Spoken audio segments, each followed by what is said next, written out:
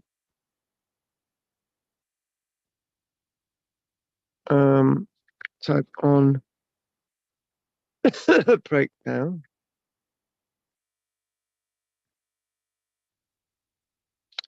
And there's no one there. And you know, I just think might actually share that. I should have shared this to Archaeology Cymru. And you know, it's difficult, the times that we're in at this minute, and you know, we think everything's fine, and then we just don't sort of get the impact that that money is.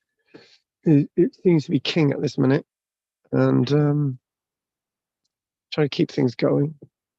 It's the nature of the beast. So if we type that in there,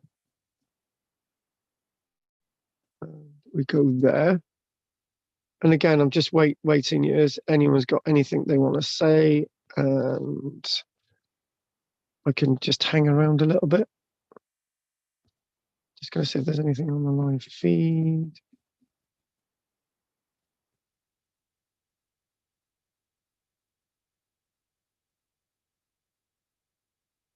We'll just do that.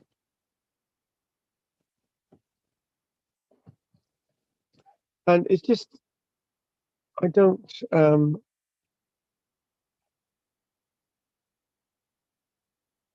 we've gone online, and teaching online is good, but it's just trying to get people to get to the experience, connect with the online experience. So I'm just one more post, anyone watching this, This is Carl James Langford. Don't forget to subscribe and like, and also don't forget to just get involved. We do have these online on a regular basis. So if you want to join our online class, obviously clarity's a bit better, isn't it? So I'm just going to type that. Good. I'm going to type that on Bridgend as well. Nobody wanted to say anything, which is a shame. And I am going to be off, so let's just go.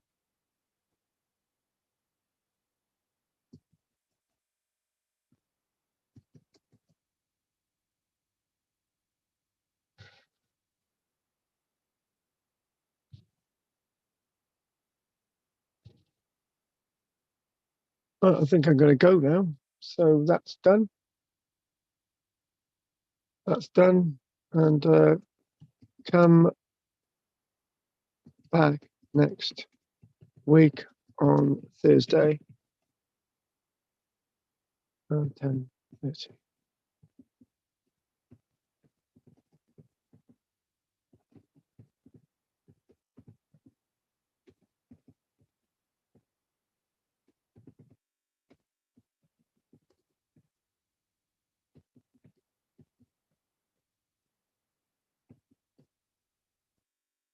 Right, that's me done. It's me washed. I might have lie down. Charles Dickens used to have this thing after a presentation, just to lie down. That's me. Right, so I'm just going to double check. No Henry today. It's a shame.